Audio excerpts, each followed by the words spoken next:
હમણાં જ ધોરણ 10નું પરિણામ ખૂબ સારું આવ્યું છે. એ તમામ વિદ્યાર્થીઓને ખૂબ ખૂબ અભિનંદન. પરંતુ આજે હું જીનલ કુંપાવત તમાકુ પ્રેમીઓનું રિઝલ્ટ લેવા માટે આવી છે અને આ રિઝલ્ટ ખૂબ જ ખરાબ આવ્યું છે.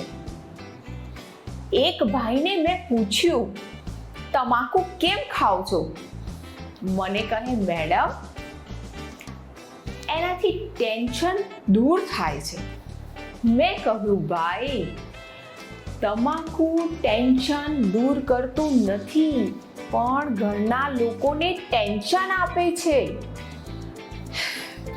એક કાકા તો એવા, સવારે ચા પહેલા તમાકુ, રાત્રે સૂતા પહેલા તમાકુ, જમ્યા પછી તમાકુ, જમ્યા પહેલા તમાકુ.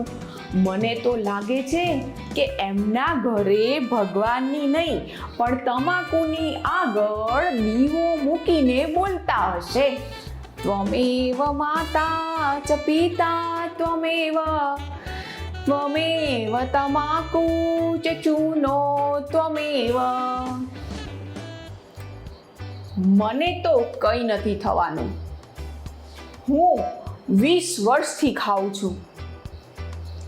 હા કાકા, તમને કંઈ નહીં થાય, પણ હોસ્પિટલ વાળા તમારી રાહ જોઈને બેઠા છે. પણ મજાક તો એક બાજુની વાત છે. સાચી વાત તો એ છે, તમાકુ ફક્ત માણસને નથી ખાતું, એક પરિવારની ખુશી ખાઈ જાય છે. નાનકડા બાળકો પોતાના પપ્પાને રોજ ઝેર ખાતા જુએ છે અને પછી એક દિવસ એ જ બાળક પૂછે છે કે પપ્પા, તમને હું વધારે વહાલો છું કે આ તમાકુ? ચાલો આજે હસતા હસતા એક સારો નિર્ણય લઈએ. તમાકુને છોડીએ, કારણ કે તમારા બાળકોને તમારો સાથ જોઈએ છે, તમાકુ કે ધુમાડાનો નહીં. તમાકુ છોડો, કોઈના બાળકનું સ્મિત બચાવો. ધન્યવાદ.